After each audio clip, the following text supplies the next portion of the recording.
Para você que está chegando junto aqui no canal de notícias, sejam todos bem-vindos. Hoje é quarta-feira, dia 4 de novembro de 2020. Nós vamos falar hoje de um assunto, ou melhor, duas informações importantes para você que é segurado do INSS.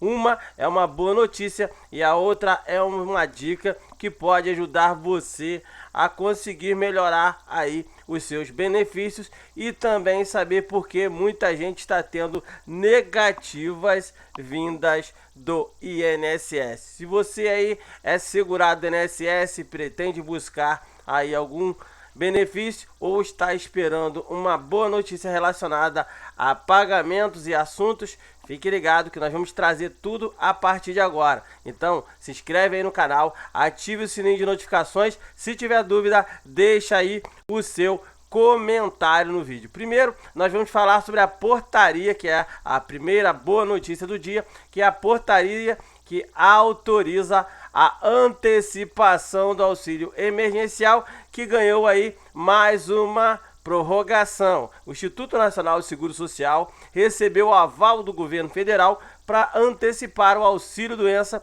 no valor de um salário mínimo, ou seja, R$ 1.045. Recebem aqueles que alegarem ou fizerem a comprovação da incapacidade para trabalhar.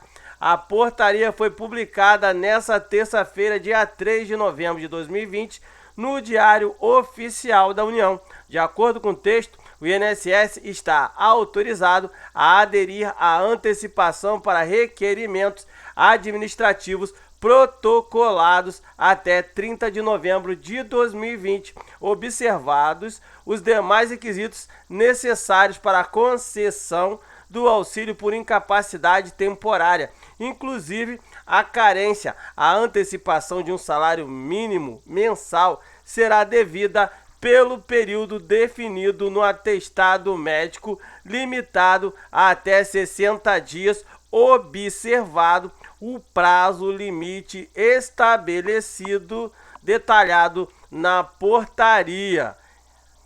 Tudo sobre essa publicação, se liga aí. O texto também tem assinatura de forma conjunta pelo secretário especial da Previdência e Trabalho, Bruno Bianco Leal, e pelo presidente do INSS, Leonardo José Rolim Guimarães. Essa medida entra em vigor a partir agora da publicação que foi feita no dia 3. É isso mesmo. Apesar das perícias terem retornado nas agências, os segurados podem pedir a antecipação do auxílio-doença de forma remota até o final de novembro. Para isso, o segurado deve anexar um laudo ou atestado médico junto ao requerimento, feito com exclusividade pelo aplicativo de celular ou pelo site meuinss.gov.br. Aí você pergunta, como eu posso enviar o atestado médico pelo aplicativo? E a gente informa.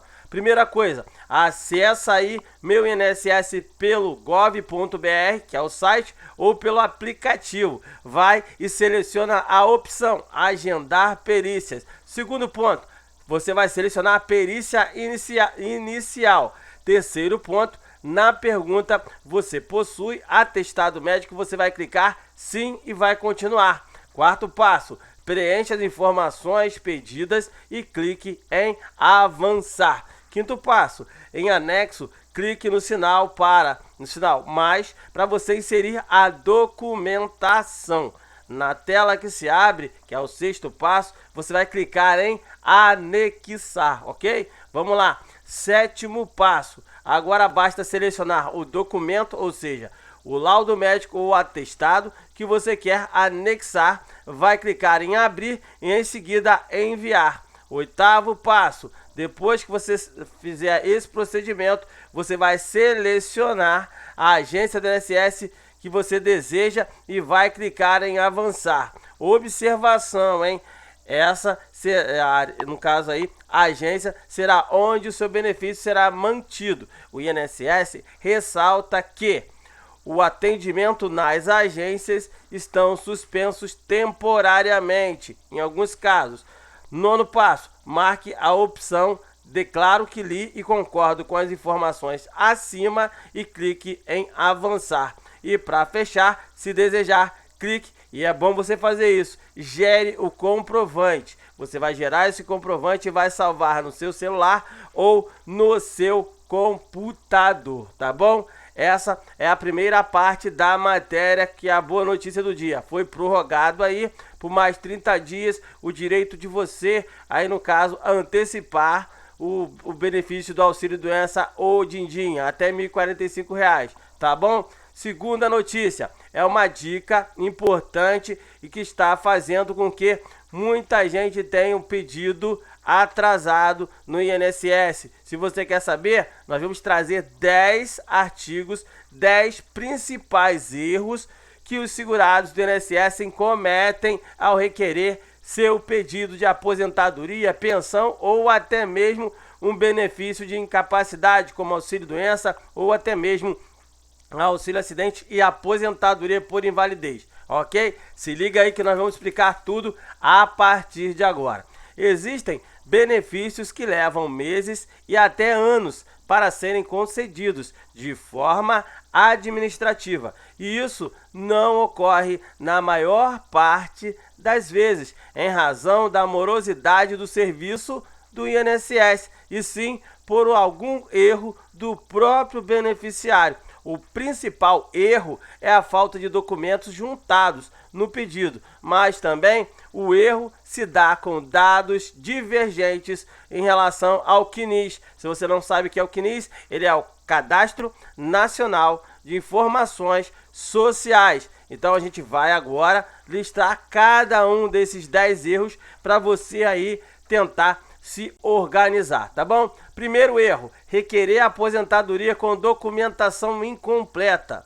Quando o segurado requer seu benefício junto ao INSS, é necessário que ele respeite a lista de documentos indispensáveis para o servidor lhe conceder o benefício. Os 3 benefícios em que mais vejo que os segurados e beneficiários junto à documentação incompleta são aposentadoria rural, conversão de período especial na aposentadoria por tempo de contribuição e pensão por morte. Porém, problemas com documentações incompletas ocorrem em todos os pedidos de benefícios previdenciários. Na aposentadoria rural, o segurado precisa demonstrar que laborou, ou melhor, trabalhou aí, no caso, no campo. E para isso é necessário que junte os documentos que a gente vai citar para vocês: contrato de arrendamento, parceria, meação ou comodato rural, cujo período da atividade será considerado somente a partir da data do registro ou do reconhecimento de firma do documento em cartório. Comprovante de cadastro do INSS, é isso mesmo, do Instituto Nacional de Colonização e Reforma Agrária, que é o documento de cadastro no INCRA, através do certificado de cadastro de imóvel rural, o CCIR, ou outro qualquer documento emitido por esse órgão que indique ser beneficiário proprietário de imóvel rural. Bloco de notas do produtor rural, documentos fiscais relativos à entrega de produção rural e, nesse caso, a cooperativa agrícola.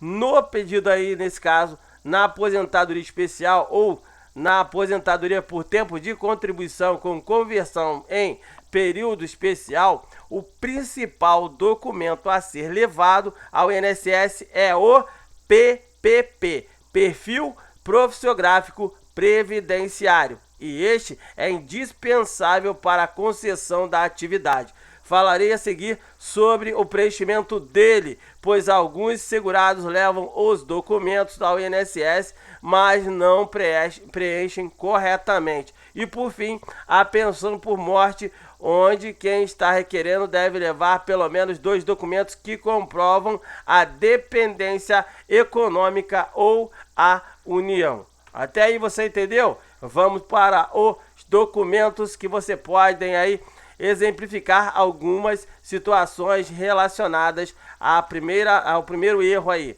Certidão de nascimento de filho, a vida em comum, certidão de casamento religioso, declaração de imposto de renda do segurado em que conste o interessado como dependente e disposições testamentárias, tá bom?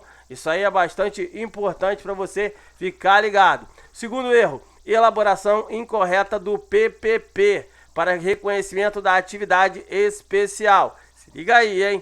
Elaboração incorreta do PPP para o reconhecimento da atividade especial. O PPP é elaborado pelo seu patrão, pela empresa onde você trabalha, com a utilização do laudo técnico de condições ambientais de trabalho. Como todo mundo sabe, é o LTCA, ok?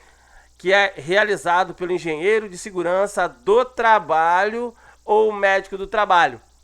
Ele passou a ser obrigatório desde janeiro de 2004 e nele consta o histórico laboral do trabalhador, que será analisado pela perícia médica previdenciária aí do INSS, ok? É obrigatório que seja devidamente preenchido e nele conste a indicação dos responsáveis pelos registros ambientais e monitoramento biológico das atividades exercidas. Nesse documento não pode faltar, anotem aí, a classificação brasileira de ocupações, o código ocorrência da GFIP 04 e o mais comum, pois garante a aposentadoria com 25 anos de período especial. No caso aí, 03 aos 20 anos e o código 02 aos 15 anos e 01 é quando não está mais exposto, mas esteve. Consta se a EPI é ou foi eficaz e se o EPC também é ou não eficaz e se foram observados seus prazos de validade, data e assinatura dos responsáveis, ok? Até aí, tudo bem? Vamos para o terceiro erro, não conferir os dados da ou do CNIS, ok? Este é um erro comum e ao mesmo tempo simples de ser resolvido.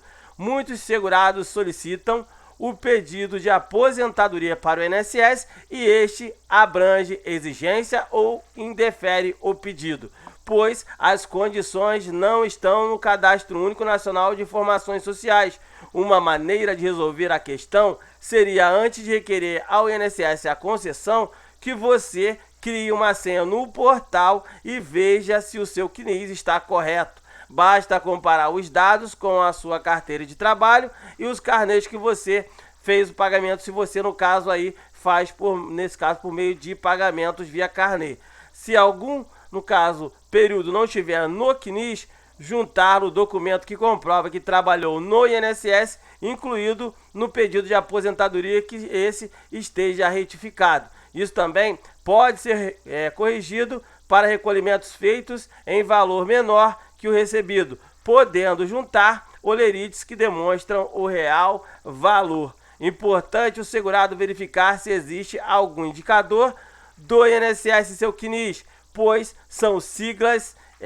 Nesse caso estará na última folha do CNIS a descrição, que informam uma situação a ser regularizada, onde o segurado deverá apresentar documentos, exemplo, CTPS, que é a carteira que você tem aí de trabalho, para que o INSS considere o período indicado, tá bom? Quarto erro, venceu a ação trabalhista, o INSS precisa da cópia integral do seu processo judicial e de alguns cuidados. Se liga aí, o INSS nem sempre sabe e nesse caso nem sempre admite que a ação trabalhista já transitada e julgada produza efeito previdenciário, pois ele não foi a parte do processo, sendo apenas uma relação entre você e o seu patrão.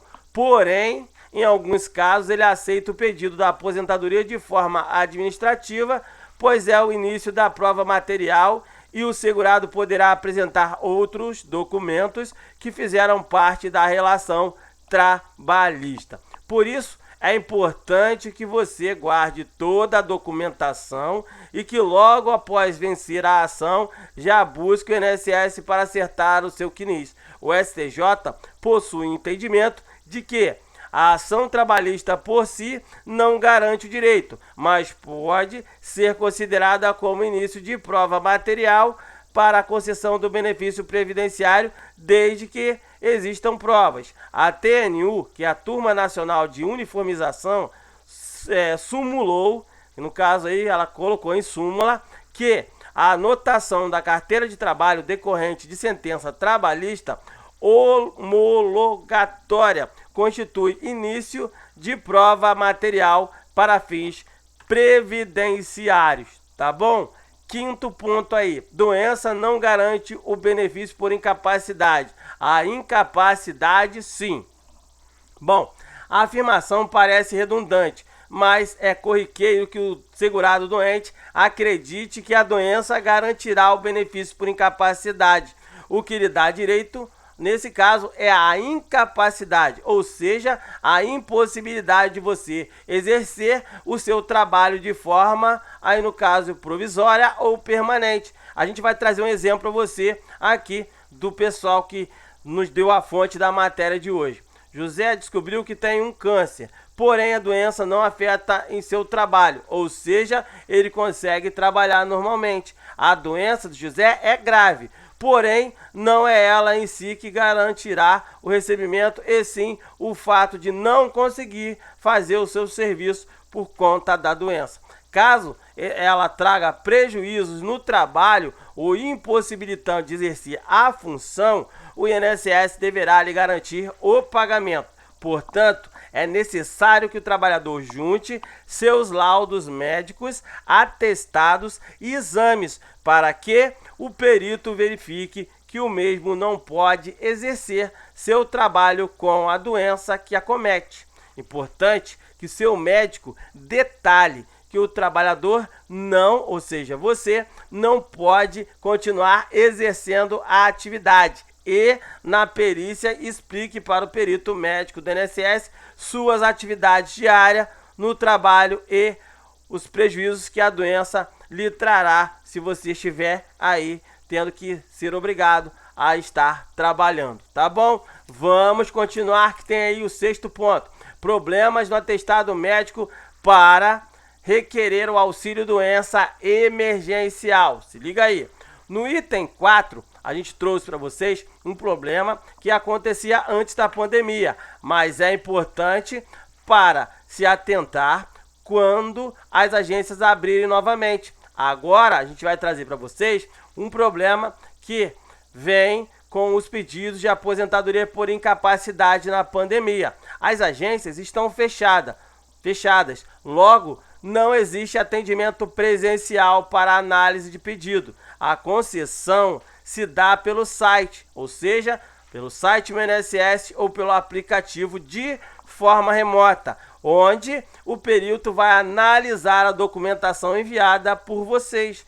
O principal motivo de indeferimento são os laudos médicos enviados, que não atendem aos requisitos impostos pelo INSS. E eles são simples. Confira se o médico escreveu com letra legível, sem rasuras, datou, colocou seu nome, colocou o CRM dele, se carimbou, se assinou, se fez todos esses procedimentos. Parece básico, né? Mas não é. Agora é importante que você tenha a CID da doença e o prazo de recuperação expresso no laudo. Pede para o seu médico colocar tudo detalhadamente, tá bom? Se um desses itens não estiverem corretos, o benefício será negado. Preste atenção aí para não ter dor de cabeça lá na frente. Sétimo ponto, cadastro com dados divergentes. O pedido de aposentadoria são realizados pelo portal Meu INSS, onde o sistema é integrado com os bancos de dados da Receita Federal.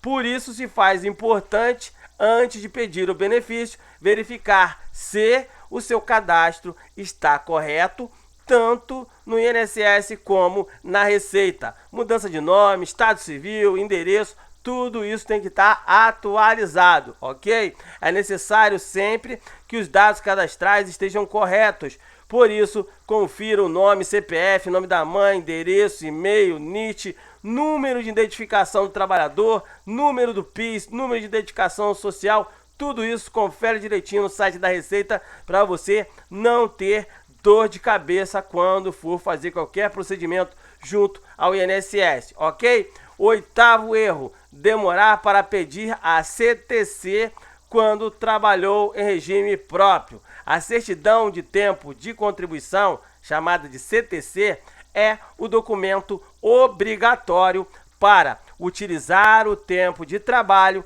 em um regime próprio, no geral e vice-versa. Tanto para os servidores que desejam utilizar o período do INSS em seu regime próprio de aposentadoria, quanto para os trabalhadores que buscam computar o tempo trabalhado como servidores na aposentadoria do INSS, devem correr para pedir o documento, pois em muitos casos a emissão leva mais de um ano para ficar pronta. Portanto, se está prestes a se aposentar, já o faça. O requerimento da certidão do tempo de contribuição à CTC do INSS pode ser requerida pela internet, através do Meu INSS ou do INSS Digital, pois ela tem um prazo longo de espera. Ok, gente? Nono ponto, não detalhar o seu pedido. Mesmo o pedido sendo administrativo, é um conselho que você faça uma petição quando for requerer sua aposentadoria. Não precisa ser algo muito formal, mas sim que detalhe o que você está pedindo e também as particularidades do seu caso. Exemplo, correção de período que não tem aí constado no seu CNIS. São milhões de pedidos de aposentadorias realizados e isso ajuda o servidor a analisar o seu caso. Fazer um resumo detalhado ajudará o servidor ao analisar o seu processo, apontando o tempo de serviço e o período a ser comprovado, valores de contribuição, detalhes sobre a doença ou deficiência, a regra aí no caso de transição que entende se encaixar dentro dos outros, ok? 10º e último ponto, buscar a ouvidoria do INSS ou o Poder Judiciário se tiver algum problema. Este não chega a ser um erro do segurado, mas pode ser considerado um desconhecimento, ou seja, saber que o benefício deve ser analisado em 45 dias e, em caso não seja o segurado, pode fazer uma reclamação na ouvidoria ou, nesse caso, socorrer o Poder Judiciário. A reclamação para a ouvidoria é bastante efetiva, onde você expõe a demora que está ocorrendo em sua análise de benefício. É realizada por meio do Ministério da Economia, ok? E também pelo Ministério da Previdência Social ou por correspondência na esplanada dos ministérios. Bloco F, edifício sede, térreo, sala 45, CEP 759-900 ou pelo telefone na central 135. Agora, se optar pela via judicial, poderá impetrar mandado de segurança para que um juiz lhe garanta a rapidez na análise administrativa realizada. Pedido feito com advogado ou com uma defensoria pública, ok? Na própria ação judicial para a concessão do benefício, onde irá demonstrar a demora do INSS e requerer que o juiz analise sua documentação e conceda o benefício com ou sem advogado, ok? Recomendamos sempre que você busque a ajuda de um advogado especialista em direito previdenciário ou então você, meu amigo, você, minha amiga, busque a defensoria. A matéria de hoje teve como fonte o advogado Rômulo Saraiva e também o JC do R7.com, tá bom? Qualquer dúvida que você tiver, pode deixar seu comentário aí no vídeo, se inscreve no canal, ative o sininho ou então participe do nosso grupo do INSS no Facebook, tá aí no alto do nosso canal, o botãozinho do Face, é só clicar e cair direto no grupo que a gente vai tentar ajudar vocês da melhor maneira possível, tá bom? Não sai daí não, daqui a pouco a gente volta com mais informações, ativa o sininho, se inscreve no canal, clica aí para ficar junto com a gente, compartilhe com seus amigos e vem junto!